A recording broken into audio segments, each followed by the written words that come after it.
Hey, it's Dr. Jaime, and I want to personally thank the sponsor of today's Fit and Fabulous podcast, Nutola. Nutola was created out of a love for granola, but everything on the market was full of sugar. So the creator of Nutola got creative and made her own. The personal training client started eating it and encouraged her to actually start marketing it. So she did. Nutola is amazing because it only has 4 net carbs. It has perfect macros for a ketogenic diet, has 0 added sugar or sugar alcohols. It's available in monk fruit sweetened and in unsweetened. In the sweetened, there's 6 ingredients, and in the unsweetened, there's only 5 ingredients. You guys, you know I always give you the hookup. So use code Dr. Fit and Fabulous. That's DRFITANDFABULOUS for 15% off at www.visionaryfoods.net. That's Dr. Fit and Fabulous for 15% off www.visionaryfoods.net. Go check it out.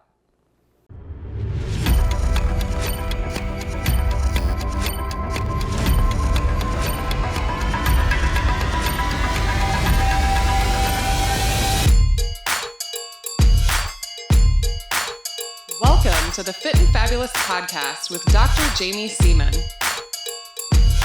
Hello, everybody. It's Dr. Jaime. Welcome back to the Fit and Fabulous podcast. Thanks so much to everybody that's listened to all of our previous episodes. You've downloaded them, you've shared them, you've commented. We appreciate your love and support so much. Well, I would like to introduce my special guest today. I'm super excited, Dr. Michelle Levitt. Did I pronounce that right? Yep. Yes. Okay. Well, Dr. Michelle's been practicing medicine, you guys, for 25 years. She started her career as a pediatrician and has been specializing in childhood obesity for the past 10 years. She is both board certified in pediatrics and obesity medicine. After becoming passionate about fitness, nutrition, and wellness on her own weight loss journey, optimizing her health, combined with becoming increasingly frustrated practicing medicine within the sick care model, she moved into the online space in order to have a greater impact and provide better options for families that were missing the pieces needed for total wellness. The alarming upward trends of childhood overweight and obesity and mental illness are not acceptable, and she is helping everybody rise up to fight this. We don't want that to be the norm. And we know with COVID, that's been a huge issue. She's the founder of Dr. Michelle Wellness Solutions, LLC, which focuses on getting the whole family healthy, happy, connected, fit. And she's the co-founder of Crown Wellness, where she provides faith-based wellness coaching. As a double board certified physician, certified personal trainer, wellness coach, and youth fitness specialist, she's uniquely qualified to bridge the gap between conventional medicine and actual wellness, and is committed to bringing positive, energetic coaching through her online courses and coaching platforms. She loves all things fitness and nutrition. She's on a mission to end the trend of childhood obesity, chronic illness by helping busy families execute healthy action plans. It sounds like she needs to come to my house. She seeks to educate the parents with the right information, equip them with the tools that they need, the easy solutions that they can implement, and empower them to take on being the health leaders of their family, which that sounds like we're on the same mission. So Dr. Michelle, welcome to the Fit and Fabulous podcast. Thanks for having me. I'm excited to be here. Well, you're kind of working in a unique space, right? I certainly know a lot of obesity medicine specialists, but many of them work in the adult space. I think it's definitely something unique for pediatrics. Tell us a little bit about your background and your story and why you ended up pursuing obesity medicine. Okay. So as you mentioned, I started out in primary care. I started out as a pediatrician, and I was in pediatrics for about 15 years. And then personally, it's just like, you're a mom, you have your kids, you're pursuing your career. And all of a sudden you're like, oh, I am like not as healthy and fit as I once was, just kind of noticing my health slip a little bit, wasn't happy where my body was. And so I pursued a weight loss and health journey for myself. And as I was doing it, I just got more and more excited about it. And I was in a private practice with about 6 docs. And I kind of was like the most healthiest one in the practice, I guess, but they would start sending all their kids to me for like health and nutrition advice. And, they didn't want to see their patients because they didn't feel like very equipped to help them. So I started kind of seeing them within my private practice anyway. And then I thought, you know what, I should actually pursue a board certification in this. And there is not one specific to pediatrics. It is actually the adult. Oh, okay. The adult one is the same. American Board of Obesity Medicine is mostly adult. There's a small pediatric portion of it, but it's a primarily it is mostly for adults. But I wanted to just have that extra level of expertise to, one, get trained better, and two, also just have a more credentialed path to like help families. So from there, I actually just kind of sent out resumes and started working at the Children's Hospital, because I actually got hired through their endocrinology department, because the endocrinologists were getting frustrated with getting referrals for obesity. They didn't want to do it. They didn't want to deal with it. And so I got hired on specifically to address the patients that get referred there. So I've been there for 10 years now doing that. I've actually switched departments a million times, from endocrinology to sports medicine to just primary care type Yeah, trying to find a place to land with what you do. Yeah. So tell us about your online coaching, solutions that you provide for families, because I think that's super unique. And of course, when you're treating kids, we always say, like, when you're treating kids, you're really treating the parents. Yes, yes. So I think honestly, it was a great to start in primary care, because I have such a strong background for the family unit. And also you kind of know what parents are dealing with from having a newborn all the way up to an 18-year-old. So I love what I do, and I love working for the Children's Hospital, but you're still stuck in that sick care model of medicine, and just kind of like, you have 15 minutes with the patient, trading just like as much as we can fit in a regular office hours. And it was just very, I don't want to say restrictive, but you're just not hitting all the elements that you need in such a short office visit. So I was just getting really frustrated with providing that service in the healthcare model. So I decided to just branch out in the online space, because one, I could do my own thing. Two, I could reach more families. And three, I could have as much time as I wanted with them. Because you're right, you're not just treating the kid, you really do have to treat the whole entire family. And it really starts with the parents. And I have a lot of conversations with parents, especially if their kids are younger, that they really don't, the kids, it's not really the kids' responsibility. So it's really 100% the parents' responsibility. And the kid just needs to be a kid.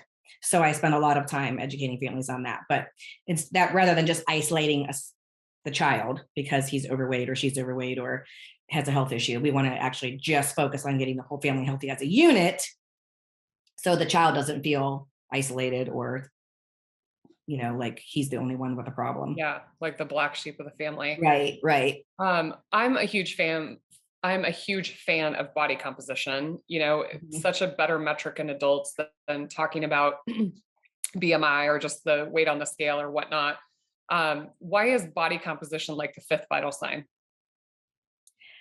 Well, because what we're using now, in kids, especially the BMI, is just not accurate. So a BMI is just a calculation using a height number and a weight number. So if you have a tall kid, you're going to have a high number there. If you have a muscular kid, you're going to have a high number in the weight category. And then it's just creating a number that's not very accurate.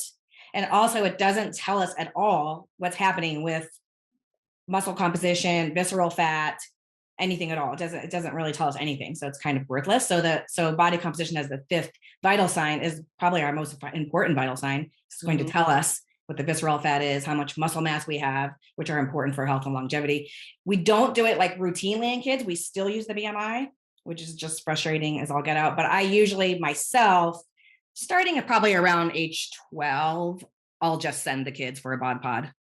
Okay. Especially my patients that are engaged and really want to do something about their body. And especially teenage girls, they absolutely have to have a body composition test, because otherwise they're just focusing on a weight number constantly. And it's so defeating and it's so discouraging.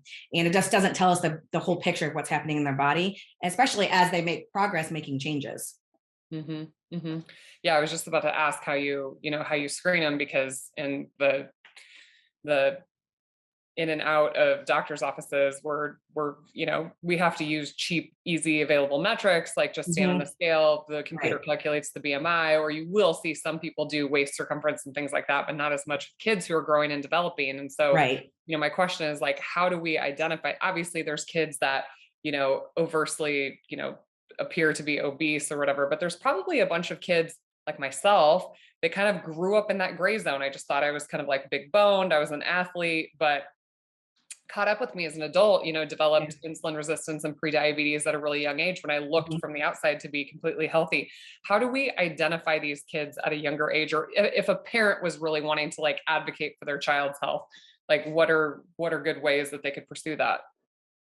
Well, one is we still, I mean, like I mentioned, we still use BMI, and that is just like the screening trigger. So a lot of people will trigger like their BMI is high and they really have a healthy body, they're athletic, or so they will actually get triggered and still get screened and get referred or treated. But I actually tried to take note of people who like, because for instance, my kids are really lean, which is not the case for me. I was always, like you said, kind of like that, more like athletic build, like kind of muscular, like not always like super lean.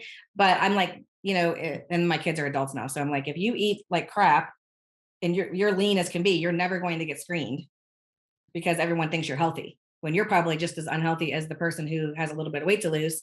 So I just tell families, like, if you as the mom or dad, but like if you have a gut feeling like something's not right with my child, you find a physician, you keep searching until you find a physician that will listen to you and will actually take you seriously. And regardless of what your child's weight is, size is, body habit is, BMI, if you think there's something going on and you want that pursued, you be assertive, aggressive, and just find a doctor that's actually going to listen to you and actually going to look at other things besides a weight number.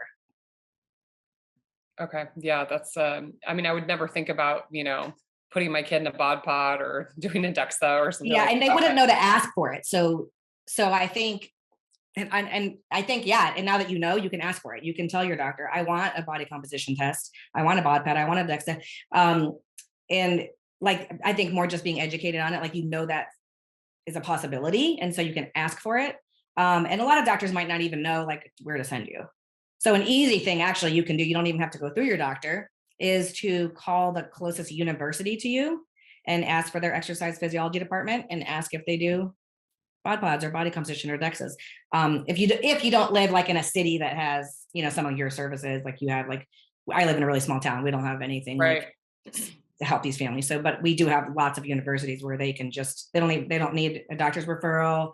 It's like $20. It's super cheap. So now that they know, they could say, I want a bod pod or a body composition. They could call a university, ask for the exercise physiology department, and just ask for, do you do body composition testing? Do you do, and now they know they can ask for it and just bypass their doctor completely. Yeah, I have a degree in exercise science and made my now husband, he was my boyfriend at the time, come be my subject in the lab to do underwater weighing. Yeah. I can't imagine having my kids try to do that, but Yeah. Yeah. out of all the different metrics that you could use, what about biochemical screening? I mean, like, how often? Because I don't take care of kids, and I mean, I have my own. That's my exposure to pediatrics really at this point. But what about like checking A1Cs and fasting insulin levels or lipids, or how often does that happen in the pediatric population, or when should a parent advocate for that?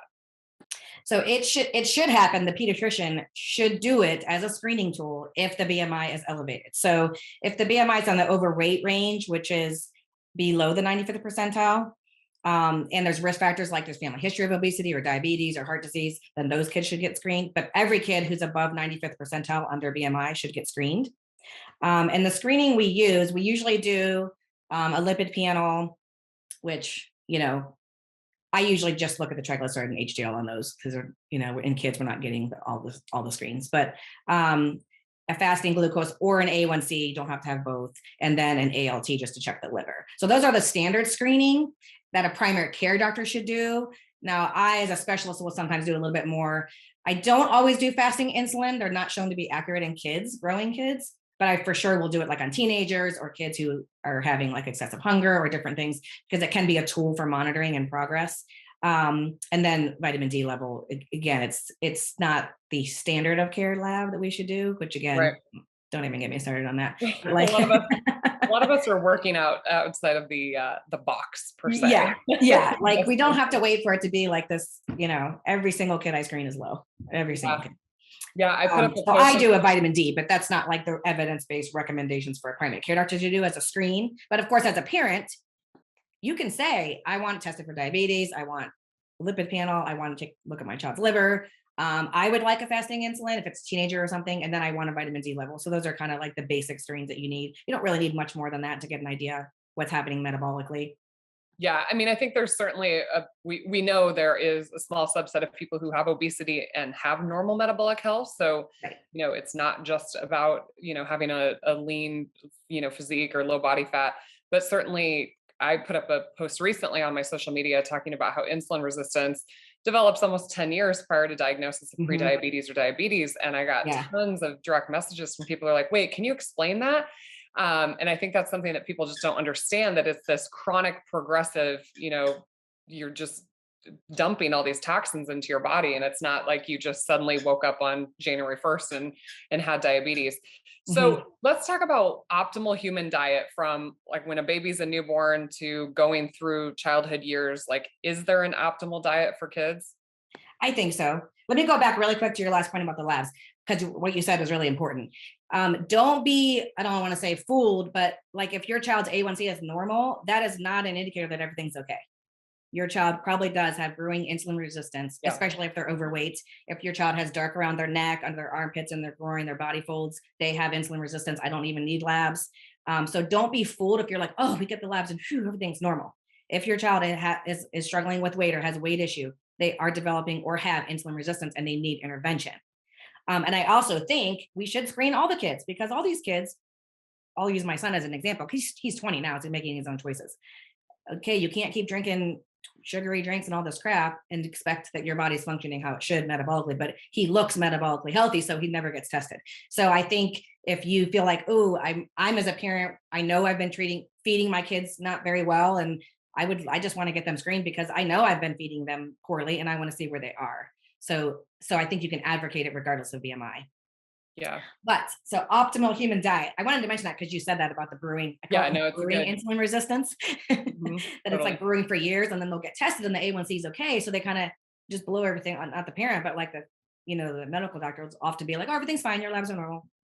Yeah. And in Like, COVID, no, we it's not saw, okay. Yeah. Yeah. So we've seen being a really aggressive and sharp assertive. rise increase. Yeah. Yeah. So optimal human diet. Um, I'm really in the same camp as you. I do think it needs to be animal based. I am not a fan at all of like plant based eating. Um, I really try to, if I do any kind of like lectures for the primary care doctors on obesity prevention, then I really talk about like really aggressively um, getting well versed in your recommendations of how you're going to feed a newborn. And when I was trained, it's like give them rice cereal. That's their first food. Hmm. And like their first foods would absolutely not be rice cereal ever. Now it's not rice because of the arsenic. Now it's oatmeal, but it still should never be cereal for the iron. So like, Where did I that think come from? I mean, was it politics? Was it the food politics and like, companies? oh, our babies, the iron's dropping at 4 to 6 months, so we need to replenish the iron. So let's just use iron fortified cereal. Hmm. Well, why? We have meat that has iron in it that's actually more bioavailable than any synthetic iron that's in the cereal. So, but somewhere along the way, it just shifted with the baby food industry. Really, is when it kind of shifted because back way back when they didn't have baby food, they chewed up the meat for their kid and gave it to them. And Yeah. that we just need Like to a get mama back to bird. that primal way of eating, and we're starting our kids off on processed food like literally when they're infants. So I would say I do think people need to find the right fit for their body, like what's optimal for their body. Like, I think people need to be animal based, but then like how much plants and what type of plants do you tolerate or whatever. But kids, I think we get so caught up in like making sure they have the My Plate 4 food groups and the grain and Yeah. I just don't think that's necessary. And it's also really not practical for families. And I could go on a whole tangent with that, but if we get to it, we can. But I think the common or the most optimal thing we need to really focus in on starting at infancy is a minimally processed diet. Diet. That's the optimal diet. So why are we feeding our babies Cheerios and goldfish and cereal, and they've never even had an egg yolk or a piece of meat so like I don't know why we think in our brain like we can't feed them real food as infants. Well, I think it's just a convenience factor. I Oh mean, yeah, totally. at Totally. one point I was, fresh out of medical training with like a newborn 2-year-old and 4-year-old and a husband that works nights and weekends. Hmm. And when I see that something's $1 at the store and it's cheap and it's tiny and it looks cute and my kid eats Oh, it and it doesn't fuss and absolutely. complain, Yeah. Yeah. like I Yeah. feel like I'm winning. Oh yeah, and I did the same thing because I didn't know. I'm a pediatrician. I just did what I was trained. I was trained to do rice cereal and Cheerios and puffs and then as the food industry expands, we have like all the fun, cute little convenience foods. And now, thankfully, we have some people kind of in the primal space producing like convenience baby foods like Serenity Yeah. Kids. Yeah. Um, uh, So at what age can a child really, I mean, start eating what the adults are eating, obviously in a more, pureed, mushed down form? as soon as they start solids. So usually we wait to do complementary feeding. So obviously breastfeeding is best. Understanding that not everyone can breastfeed. So if you can't, that's okay. If you can, if you at all can make it work, try to make it work. Yeah. Breastfeed. That's a If common you, question I get really quickly is Mhm. baby formulas. Um, and I don't work in this space other than I tried to keep 3 humans alive, and I did have to supplement because Yeah, I had low, supply after a while. right. Hmm. 'Cause I only had 4 weeks maternity leave. Yeah. um, but what are there alternatives to baby formulas? Can people make their own at home? Like, are there better brands? What's the deal Yeah, there? you can make your own. Weston A. Price Foundation. Yeah, They have some recipes. recipes and some books, and you will get a lot of flack from your like pediatrician. There are some better ones. It's I haven't researched those for a while actually. I did a live video on it like not too long ago. It's been years because I was kind of doing more like obesity prevention, but and I was researching.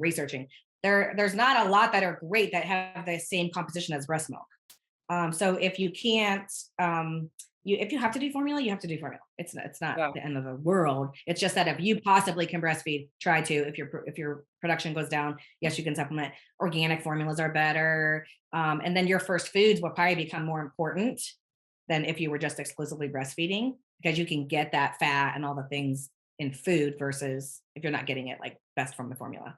Yeah, Um, yeah. I think when I was when my girls were little, which it's been a long time now because they're turning 7, 9, and 11 this summer. But mhm. I think some of the overseas brands tend to be Yeah. cleaner. I mean, there's more Yes. regulation and what they can use in those things. Yes. Obviously, breast is the best because of the immunoglobulins and things that we just can't synthetically make, produce, and put Hmm. in there. Yeah. Um, but yeah, interesting. It is a question that I get a lot. I mean, people want to start their kids off on the right path. So, Yeah. I okay, don't do so newborns anymore, so I kind of like don't know the latest that's out there. But when I last time I researched it, like the European brands were better. And I think there's a lot of people coming up with stuff like Serenity Kids baby food. Are you familiar with them? yeah, I've heard of the brand. Yeah, Yeah, yeah. so they really are advocating for like what can we produce? Now they have a toddler formula that's I using was gonna egg say, yolk. I feel like I've seen pouches that have like They have animal. pouches with the meat and everything. So they actually have produced a great line that can make it easy for families because it is you have to give these families grace. Yes, yes, breastfeeding is best, but sometimes you just can't. And sometimes there's situations like low milk production, going back to work. There's so many factors, and we don't want moms to feel bad for you know they're doing the best they can and they are doing the best. But once you know if there's anything you can do to pursue it, do so. If not, then like the first foods can become important, and you can start really pureeing at.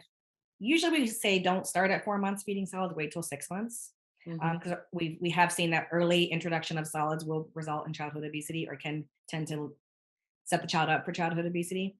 So waiting till six Is months if that you because of the can. rice cereals and the oatmeals, though? I mean, is that really because of introduction of food? I'm trying to think Yeah, physiologically, like why. I believe it's because of what we're feeding them. Yeah, that we're early introduction of processed food. Right.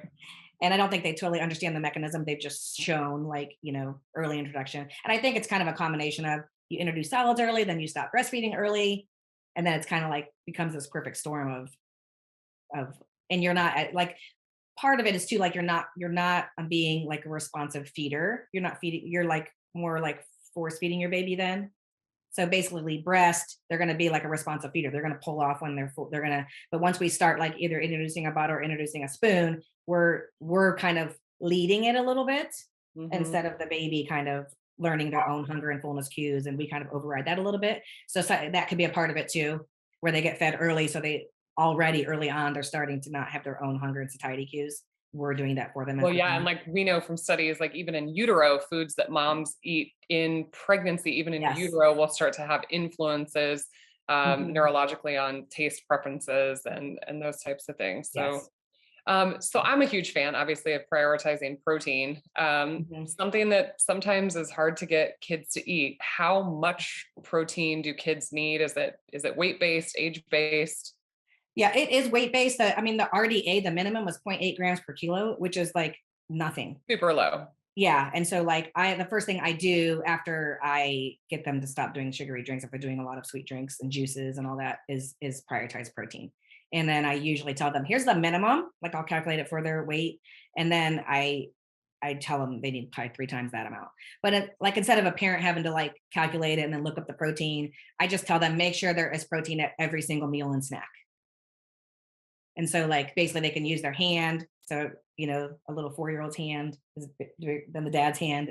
You use your hand and have that size, at least minimum portion of protein at every single meal or snack. Okay. So that way it's an easy tool for parents instead of having to like count the protein and, like in my opinion, you can't overdo the protein. Right. Like, so I'm like, you don't really need to calculate it. Make sure Like nobody got or obese. you're not getting enough. Yeah, ate too much chicken breast or Yeah, it's more likely you're not getting enough. So I'll calculate it, especially if I have some athletes that come in just to let them know, like, here's your minimum and you're not even anywhere close to that. Like, yeah. so, but I really like my number one thing I do after sugary drinks is protein at every meal. Yeah. And snack, but I try not to actually have people snacking, kids snacking. Yeah. What do you think about that? Because that's I think about my kids' schedule and they will eat breakfast at home. They offer them, well, obviously mine don't eat the breakfast at school, but during the pandemic, school lunch was free, as was breakfast. And then they eat lunch and then they have an afternoon snack. And then my kids get home from school. And if dinner's not ready, they're, looking for another snack. I mean, I think some of it is just like habits, but like, do kids really need snacks? Do they need to eat that often? Yes, it's such habits. It's such bad habits. I mean, we really kind of we have a processed food problem in this country and a snacking problem. Like we don't even know anymore if we're hungry or full, especially our kids. It's just like snack time. I think sometimes, toddlers and preschool age will need some snacks because they're just not eating large portions at any meal. But I think once you get to really be school age, you can pretty much like have scheduled set meals. And depending on the meal timing, I'll put a snack in there. But like they definitely don't need like breakfast snacks, lunch snack, dinner snack. So sometimes I'll just put in like, oh, you have lunch at school at 10 a.m. You have the early lunch. Then you get home at 3:30. Well, we're not eating till 6:30. Well, you would go from 10 a.m. till 6 without eating. So then you would put a snack in there. So I put the snack timing based on like meal timing of the family's dynamics with work schedules and school and sports. But I try to have them don't just snack for the sake of snacking or don't think your kid needs a snack. If they just ate an hour ago, they don't need a snack. So snacking is a big one. And I try to reframe it as let's start becoming more mindful with our eating. And the first step of mindful eating is having like structured meals. And like if it's not a structured meal time, why are we eating? Right. You can structure in your snack too, but if it's not a structured meal time, like why are we eating? Other than it's like a special occasion, like we want to let our kids like but to make sure it's not boredom, like you're not just like let's check in and say like, well, you feel a little bit, your body feels a little bit hungry. Because I think a big thing our parents can do is teach our kids to listen to their body and learn about their bodies. Like, so you feel a little bit hungry right now. Like, how are you feeling? Like, are you feeling like your stomach's just grumbling a little bit? We're going to eat in a half an hour. Like, yeah, I could probably wait. Are you feeling like I'm going to like rip someone's head off if I don't get something to eat? Okay, then maybe you're getting a little hangry and we probably need to like put a snack in there, but also why are you getting hangry? Let's take a look at what the meal was before that meal. Yeah. Why couldn't you I wait was hangry all the time as a kid, but that's because I was a total carb addict. Yeah. Like, why couldn't you wait 3 or 4 hours? Well, it's probably because the meal before didn't have enough protein, didn't have enough healthy fat, it was primarily carb. And so there is a lot of like, I kind of say like detective work. I try to tell the families like, we have to do a little bit of work. It's not as simple as me just giving you like a meal plan. Let's do these things, but let's let your kid like listen to their body. Like what's happening? Why are they hungry after school?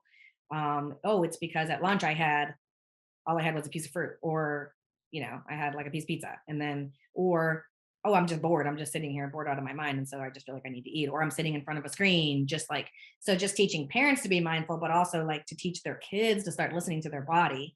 And sometimes we need a snack, sometimes we don't. Yeah. But if they never know if they need one or why, we're just constantly eating. Well, it's amazing to me too how often adults snack. When I'm talking to people about, structuring their meal plans and things like that, they're like, "Well, what could I have for snacks?" And I'm thinking, I intermittent fast. That's kind of like my normal schedule. It works great it's not for everybody. I'm like, how in God's name do you need a snack? Like, what are you, 5 years old? But let's talk about intermittent fasting for a second. Kids obviously burn through their glycogen a lot faster. Most of them are, really physically active. They're running around, they're on the playground. How, would it be an idea that a family could use, to skip a meal or intermittent fast, or is that kind of a no-no with kids? Well, in my opinion, yes. Now, like all over the world, dietitians are like rolling over, like having a heart attack. Yeah. Some, not all, because there's are some awesome, like fantastic, like um, I think one, when you think back, like way back when, we weren't like caveman or whatever, getting up, it's time for breakfast. Everybody like the kids fasted too. They might So eat one meal a day. Yeah. yeah. And so I again, it's very family dependent, but I think it's absolutely a possibility. And so what I usually do is again, we kind of take a look at the family dynamics. What is the meal timing? When's their first meal? When's their next meal? How are they feeling? So I don't usually do a lot of like fasting with like the younger age groups, but like the middle school, high school, they have enough like sense about it. They Wherewithal. could Yeah. go, okay, yeah. So I usually say, well, if you skip breakfast, how are you feeling by lunchtime? Like, is your brain working? Are you energetic? Do you feel great? Like you might be a little bit hungry, but you are like, yeah, I'm clear headed. I'm feeling energetic. Um, if you're good, then you can skip breakfast. Or if you skip breakfast, do you notice like in the evening you're eating like a ton of food, like you're just overdoing it and you just don't know why? Hmm. Sometimes then I'll put the breakfast back in, and then if the nighttime eating goes away, then we know like their body just does better. Like, so I really do a very individual, but to answer your question, yes, I think intermittent fasting is a very viable thing that families can do. And I always say it's one less meal you have to plan and prep and buy. So Yeah, let's, that's from a practical what I love standpoint, about it. yeah, I mean, from a practical standpoint, it's like that's one less thing you have to plan and do. Yeah. So, I am a super duper practical, tangible things these families can do. Yeah. Because life is hard and life is busy and they're working and their kids are in school and their kids are in activities. And for us to do these like unrealistic expectations of things we think that they should be doing or not doing, I just have such a heart for like, let's give you a practical tool. And Yeah. it does have to be very individualized. So instead of saying like breakfast is the healthiest meal of the day, it might be for some people, but not other people. Right. Right. Yeah. Okay, so let's talk about how to eat as a family. People send me messages all the time. How do you feed your kids? And I will be the first to admit, full transparency, that when I was going through my own health journey and I was trying to clean up my diet, I was literally making myself salmon and Brussels sprouts for dinner and then making my kids a box of mac and cheese. Like I am not, that is just Yeah. full transparency, as I was like, Yeah. I got to So figure this common. out for myself first. Yeah. And I had this perception as a mom that my kids won't eat that. And like I said earlier, even when my kids were little, as a mom that works and my husband was working nights and weekends, like all I wanted was everyone to eat their dinner and not complain and move on with my life. Yeah. I never viewed it as, a time where we could sit down and connect and that it was for nutrition. And obviously I feel very differently about that now. And Mhm. these days my children eat exactly what my husband and I eat. Whatever our protein is, they get that on their plate, and then they might get, because I'm pretty low carb in general, but they might get a little fruit or something, else, or rice or whatever with the Mhm. with the meal.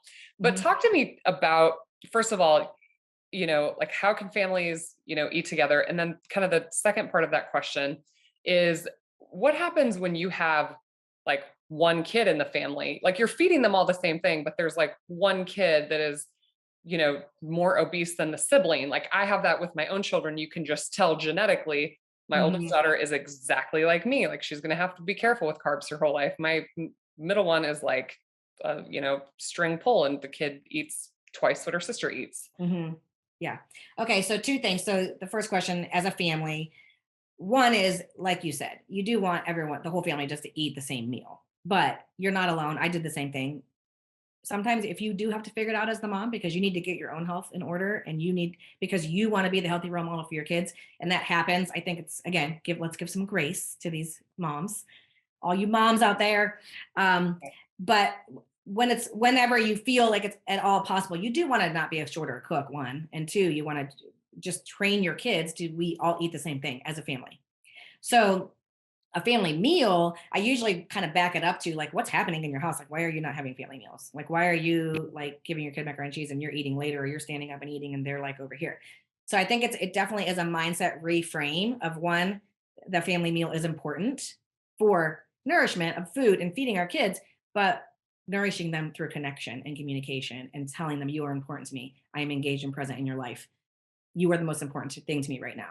Not like I'm feeding you and I'm standing at the counter while I'm on my phone and doing, So I think we just have to have a mindset shift of how important it is to nourish our kids and not just feed our kids. Like, yep, they're fed, done. And again, full transparency, I did the same thing. I was like a hot mess because I was just like doing what you do, running your career, doing all your stuff until you know better. Once you know better, you can do better.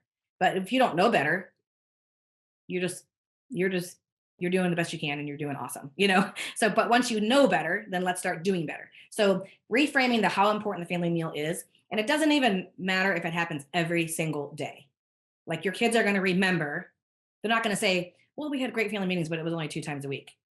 They're just going to remember we had family dinners. So I usually recommend on Sundays, like, sit down with your family, have a family meeting. What's happening on our schedule this week? And like, let's plug in, like, we're going to have family meal here and here. And it might even have to be at a restaurant. It's okay as long as you're saying this is important. It's important for us to all be together, and then kind of like taking the pressure off food. So to answer your second question, there is a concept called the division of responsibility, by Ellen Sauter. Are you familiar with that at all? No. Mm-mm. She's like she used to be a dietitian, then she's turned family therapist, and her work is pretty old. Like, it's kind of, she coined this term called the division of responsibility, and that is honestly the number one thing as a parent. If you could lock anything down, that's the thing, because it'll help you with picky eaters, hungry eaters, kids who are two different sizes. So what it is basically is the basic concept is parent provides, child chooses, and there's a division of responsibility. So the parent has a responsibility, and then what is the child's responsibility? So the parent provides what to eat, when they're going to eat and where. So we're having a family meal Tuesday at 5, everybody at the table, they decide, and then this is what we're having. And then from what you provide, the child chooses what and how much. So there's the key.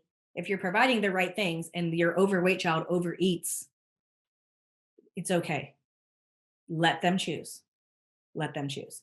So you, just like you mentioned, let's use your daughter as an example. Like, you provide the food and say, like, your daughter is like, you're like, oh, she really needs to watch. She probably shouldn't have an extra piece of fruit. You still want them to just decide. Let them decide. And then maybe next meal, you could be like, okay, I'm not going to put as much food out. You as the parent can kind of like take inventory without saying a single thing to your kids. So that way you're not like, you should not have a second serving, but you should be eating more. And we don't want to micromanage our kids, because again, we're overriding their own hunger and satiety signals, and we are like micromanaging their eating. And then when they become an adult, they don't know how to eat for their body. So you're role modeling, and then also you're providing the right things. So if you're like, I'm just throwing out French fries and macaroni and cheese and chicken nuggets, and then I'm expecting them to like eat less of it, or like trying to regulate it. Well, no, you provided the wrong thing. So as the parent, you are responsible for providing the right foods, where you're going to eat, what time, and then just leave it to them. It is the hardest thing as a parent. It's so hard. It's hard when you have a picky eater, because you're like, and maybe they're failure to thrive, or they're not gaining weight. You just want them to like, you're like, oh, come on, just a little bit more, one more bite, a little bit more. But we're overriding their hunger and satiety signals. We're overriding their relationship with food. We're projecting our food issues on them. And so if you can lock down the division of responsibility, your kids will grow up to be so much better, like intuitive eaters, mindful eaters, have a healthy relationship with food, because we're not projecting our food issues on them, and we're not micromanaging their eating. Mm-hmm. But the key is you can control it because you're in charge of what you provide. So you provide it, and then the thing, you're like, this is what we're eating. I don't know what to tell you. Yeah, it was interesting. This is what we're having. When we went through the transition, my kids would start asking like, Mhm. Mommy, why are you eating that? And I'm eating this. Yeah. And then when I just was like, okay, we're all eating the same thing, I was amazed. Like, they just ate it. Like, they just started eating salmon, and it was awesome. Yeah. But I think we're so ingrained with having like snack bars and things. Like, I mean, we have a snack bin in our pantry, that my kids could crawl up and access anytime they want. And that's like, or they go to school and they are Right. provided with a bunch Yeah. of, those things. And Yeah. so I think I love, when you said like just talking about like empowering them. And that's what we've done with our girls is we're like, Mhm. what does this food do inside of our body? How does this food make us feel? And there was one time where my kids got to take some candy to a movie theater and they felt horrible. Like one of them was like, my Yeah. tummy hurts. And I was like, okay, like listen to your body, think about like what you just ate and how you feel. And Yes. I think that's like, the best thing that you can do as a parent. Yes. It's so important to let them make that connection. Like, oh, now you overdid it. Now your stomach hurts. Let's think back what happened. Like, why does your stomach hurt? Oh, I overdid this. I overdid that. But empowering the parent too, like I tell them, because they're so worried about their kid not eating it because they won't like it or they don't like it or the kid's rejecting it, the kid's being a flat out like, and I tell them, you're done. You are 100% responsible as a parent. You did your job. You provided them food. Your job is done. Yep. So I try to empower them so they can just let it go. And hey, this is what we have. If you don't like it, I don't know to tell you, you have food. And that same thing happened at our house too. And they Because will when I they got will get healthy, they were like, what's physically this? hungry at Like, some where's point. all the toaster strudels and all the stuff? And I'm like, oh, Yeah. sorry, not having those anymore. So I definitely got a big like uprising from my kids, but I was like, sorry, we just don't have cereal. Yeah. We don't eat cereal at this house. So, but then you don't keep talking about it because you want to really make sure you're not making food an issue. You want to make feeding your kids a non-issue. Like food is just food. It's nourishing our body. We need to stop being so obsessed with it. Mhm. And so you want to be careful that you're not being a really restrictive feeder or a really permissive feeder and like saying like they can't have this, they can't have that. They can have whatever you provide for them. So I kind of call it like protecting the home and setting the home up for success. Then food's a non-issue because if you're providing the right foods and the home is set up for success, you don't have to keep saying you can't have that, don't have this, restrict them this, and like so you make food like a complete non-issue. That's probably the best thing you could do. So it's called the Division of Responsibility, and she has like a website, ellensauter.org, I think. That like gives a couple like little quick handouts for families to just lock that principle down in their brain. Because once they get empowered with that, like mealtime is so much easier. Mhm. So much easier for families. So when you start working with families, I mean, do you provide them food lists? Like how do you get started with a family unit making changes? I do. So first we kind of start with like a medical screen. If this is in the office, so in the office we do more of a medical screen. I show them their growth curves, explain what all that means, With the what they're kids at risk. there, I mean, they're listening. I mean, right? Yeah, the kids there, which I honestly that is the one thing I get so upset about with healthcare. I kind of wish the kid didn't have to be there because they do like an 8-year-old doesn't need to hear it. They're not equipped to like understand, like they're not definitely not gonna be motivated by medical consequences. I mean, Mm, often the parents aren't. So, but I think they're already getting in their head, there's something wrong with me. There's right. something. And so I just, oh, but with healthcare, they got to be there so we can bill. So it's just like a frustrating. So if I was working in the office, I do it a little bit different than what I do in the online space. In the online Right. space, I do recommend they go to their doctor and at least get some screening labs, particularly if I'm working with a family that has an overweight child. Um, and then, well, it depends. It depends on which space I'm working in. Which one do you want to hear about? Well, yeah, I mean, let's start with in the office. Okay, so in the office, the first one is always like a medical evaluation, medical history, review of systems, what labs do we need to do, talking about what's happening medically with the child. Then of course we do like psychosocial evaluation and screen because part of that is really important, like what's happening. Are they even like capable psychosocially to like address like weight at this time as a family? Mm, Sometimes I just say, you know what, let's recommend counseling and let's do this. Maybe they're needing to like get something addressed with school. Let's focus on those things first. And then when you feel like that's all good and in place, then come back and see me. Because if there's like too many stressors going on, adding in like coming to a weight management program, I just release them from it. Like, let's work on these things. And I'm always going to be here. You can schedule with me anytime. It could be 3 months, it could be 6 months, so depending on what's happening psychosocially, I'll either keep working with them or not work with them. And I also try to assess like what's the readiness to change. Like, are they ready to even do anything? Sometimes they come to see me and they don't even know why they're there. right. And they most certainly Someone don't want to else be there. saw a problem, but they don't know Yeah. who it And was. so I'm like, you don't have, what I do is optional. You don't have to come. So a lot of times I just release families right away after the medical evaluation, explain medically what's happening. But then I usually move them. It's primarily nutrition is going to be the intervention. But in order for them to be successful with nutrition, they really need to have like some like foundations together. Like you have to like have time to plan meals and go grocery shopping and prep and like so it just from the strictest sense, I just run them through like a nutrition, and I usually have them come in and we just do one small nutrition change at a time. And so we start with drinks always, or because we're putting sugary drinks in our body. That's a very Yeah. simple change. It's not always easy for people, but it is a simple change. Mhm. There's nothing extra required. There's no planning. There's no prepping. There's no recipes. We just stop buying it. So sugary drinks is number one because it is very easy and they get a quick win like really quickly. And then I start prioritizing protein.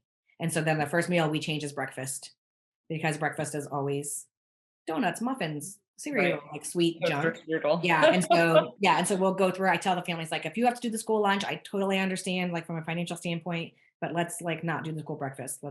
And so then I just teach them how to put protein at breakfast, protein, healthy fat, fiber from fruit or vegetable, if depending on what's happening. So we do breakfast, and then we'll if they then we keep like I keep them there until they have success with that. So if they come back and they're like, we still haven't changed our breakfast, I'm not going to be like, well, let's work on lunch and dinner now, because Mhm. breakfast again is still also a very simple meal to change. Right. I don't want to say anything's easy, but it's a simple. I always tell them like just eggs are boring. The breakfast is going to be boring. Just have eggs every single day. I'm making it easy for you. Just have eggs every single day. Well, but I So think it's then funny what we they, make like into breakfast foods when you can eat any food in the morning. right. Like, Oh, that's what I tell them too. I said it doesn't have to be breakfast. Like, what I actually tell people to do is make double meat for dinner, and then that's your breakfast the next morning.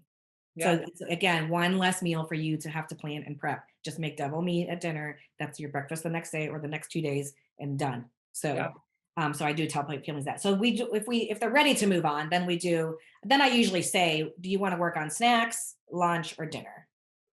Because from there, it doesn't matter really what order. The sugary drinks and the breakfast are the two highest yield changes. And sometimes I don't do anything. I just say, now from here, I just want you to make sure you have protein in every meal.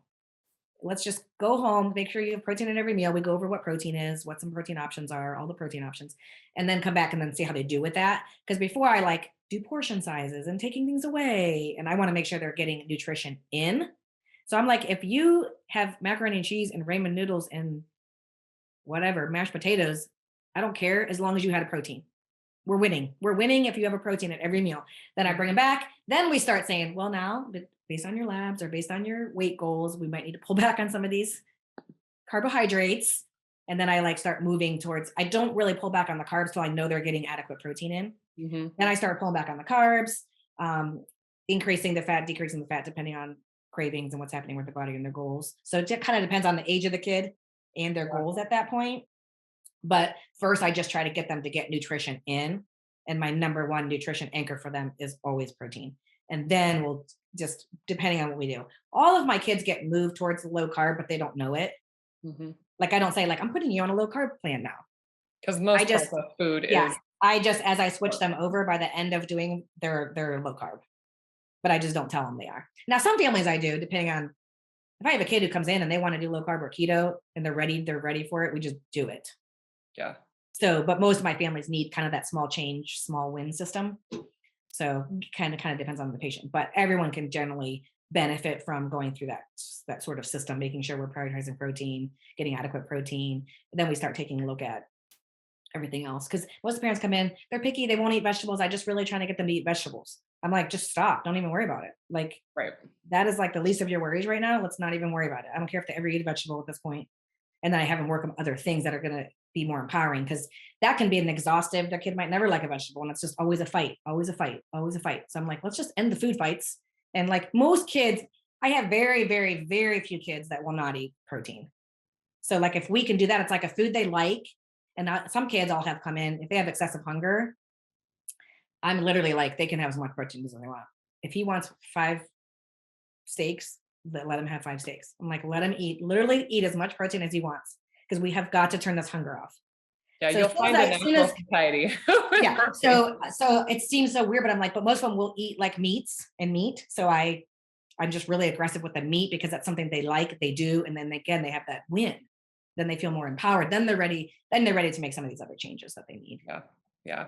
And then of course we build in like behavior change, exercise, Yeah, I was sleep. just about to ask. I mean, how often do you prescribe exercise for kids? Yeah, I do. I mean, like, I don't want to say every visit, it just depends. Like, I would want them to get physical activity, but it depends on where the family is. Like, if they're ready to take on a whole nother like goal. Sometimes they're not ready to do the food. So we'll move in towards like, let's get your kid to sit less and move more.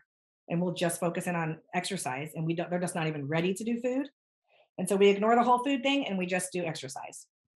So I'll teach them how to do, I'll teach them how to get fitness prescription, and just, again, that all depends on the family, what resources they have available, the ages of their kids, but just overall getting them to sit less and move more, and all movement counts. I really try to empower them, like 10-minute counts, 5-minute counts. Let's just Yeah. get movement in. And then, or sometimes we're working more on sleep or mental health. And I don't even touch the nutrition or the exercise. Like if their Interesting. sleep is all out of whack or their mental health is just not in the place. So I never Even do the all of parents the or the changes at kids once. or both? Both, both. Yeah. Yeah. I never do all the changes at once, because a lot of times we really do need to hone in on getting one really locked down, and then they're more capable Hmm. of doing the other changes. Hmm. So if they're Yeah. So, sleeping poorly, a lot of times they're not going to exercise because they're so tired, especially as adolescents. They're just yeah. tired and have no If they're not energy. properly fueled and sleeping Mhm. well, and yeah, Yeah. So absolutely. kind of depends. So you definitely need to work with me for a long time. I mean, it's a very complex thing, and there's not a quick solution. So you really have to kind of be like, I'm going to be with her for a while. We're going to make these changes slowly over time, and it's going to take a good amount of time. How long does it typically take to help get a family Um, into a I good mean, place? you could see some quick wins like pretty quick, like within the first couple of months, but they'll have to work with me. It depends on how overweight they are. If they're very overweight, severe obesity, they'll be working with me for years. But usually within 6 to 12 months, I can see a good like progression. Like they've lost some good amount of weight. They've seen, and I Mhm. and I usually do all of it as much as I can without meds. I was going to say, what are your thoughts about medical therapy and surgical therapy? Yeah. Definitely a place for both. There is not a lot, a lot of the medications are not approved in kids. And also, to be honest, I don't think like the risk benefit profile, the like maybe fraction of little percentage of weight you might lose is not, to me, is not worth this big giant They're not risk of massive. side effects.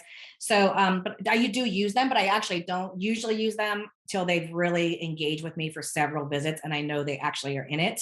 And then maybe they just can't turn their hunger off, or maybe maybe they're also on antipsychotics, and I'll use metformin. So, like, I will use it as a tool if they're engaged pretty heavily and having some success with the lifestyle and habit changes.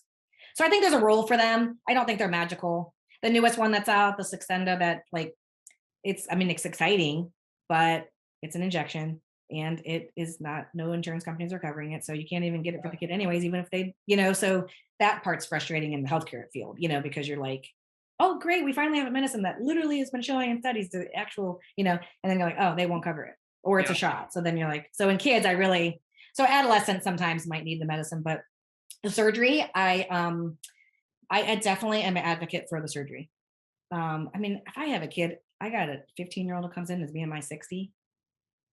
Yes, can we do it? Can we get you? And like, I have one who came in I think his BMI is like 60. We did ketogenic. He's lost like 100 pounds. He's doing well, but he still weighs 300 pounds. He still weighs 350, Hmm. even after, so it's like, I think, especially particularly if they have comorbidities, because I think it is one of the fastest ways to get the comorbidities under control and get them a little bit of weight loss, so they actually just feel better to be doing other things. And they can't have the surgery until they do 6 to 12 months of a actual lifestyle management Right. program. So they do have to prove themselves before they can have it. So I think a lot of people think it's like it's like the easy way out or like the quick fix, and it really isn't. But it really should be moved up as one of our first lines and not as a last resort. Yeah. Because like say I have someone, her BMI is 40, like 16-year-old BMI is 40. Well, she's going to have a much better success from the surgery than if she waited till she was a 30-year-old adult and now her BMI is 50 or 60. They Mhm. might even hope to get her to a BMI of 40. But if we get her at 40, she might get down to like a normal BMI, and like, so they're just going to have much more success. And I Yeah. think we do need to be more assertive with recommending it to not everybody's capable of Slowing having. down the train before it goes off the tracks. Yeah, Yeah. absolutely. Yeah. Absolutely. Yeah. Okay. So I end all my podcasts with something called the semen analysis, and we're going to shift. Still very pertains to pediatrics, but not as much with nutrition. There was a article that came out just a couple weeks ago that hit my email box that just headline grabbing. So Brown University did this research that found that babies born during the pandemic had 22% lower IQs. I'm like, oh my gosh. So of course I think this is related to COVID. So I click on it, I find the study. And of course, when the pandemic hit, nobody knew, what the right thing was. And here we are 2 years later, and that's, politics aside, but a lot of people were staying at home, businesses were closed, schools were closed. I think there's still kids that are doing, virtual learning. And I, of course, was taking care of a lot of pregnant people, and it was a very unknown time. People were afraid to even come to their doctor's visits and attend medical visits because of the pandemic. Well, here we are 2 years later, and not surprising now that we're seeing this lack of interaction, stimulation, and creative play with our children has impacted their neurodevelopment. Brown University was doing this large ongoing longitudinal study of childhood neurodevelopment, and they looked at scores from 2020 and 2021 and compared them from the preceding decades, so 2011 to 2019.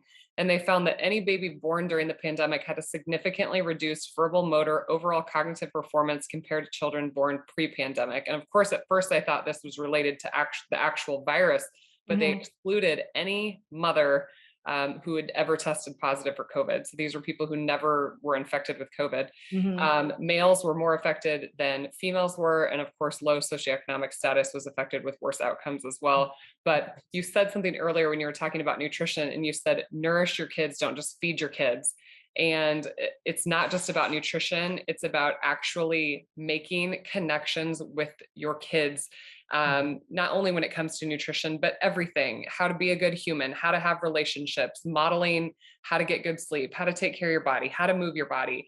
I think these are just things that you get stuck in the rut of parenthood, and we've all been there. We all have good days. We all have bad days, but something as a parent that it really is your responsibility at the end of the day, to the outcome is, Right. Yeah. And I think that is important. Like, you're not a failure, but it's your responsibility. Yeah. And I think that's an interesting study because of like the nourishing connections and, all the isolation. But I also wondered too, if it was nutrition related because they were eating poorly during pregnancy and altering their epigenetics. And then the man was eating poorly as well. So many factors. Yeah. So nutrition, being indoors, not getting as much sunlight. They're stressed out. They're watching the news. I mean, I think I'm totally with you. I think it's multifactorial, but it's pretty amazing, mind-blowing data to me, to say 20% lower IQ scores. I know my kids do some sort of standardized testing, and almost every kid in my kids' class, their scores went down a little bit last year with the virtual learning and being on the computer. I mean, I can't be in front of a computer for multiple hours, let alone if I'm a 6-year-old, Yeah. So, yeah. Isn't that interesting? Yeah, that is extremely interesting study. And especially like you being with obstetrician, taking care of pregnant moms, you're like, there's so many factors that are affecting this unborn kid. Yeah. I mean, it's why I'm so passionate about what I do. And when you think about epigenetic influence, it's like, okay, well, if we can, profoundly impact these women before they get pregnant, during their pregnancy, we're really impacting generations to come. And you are too.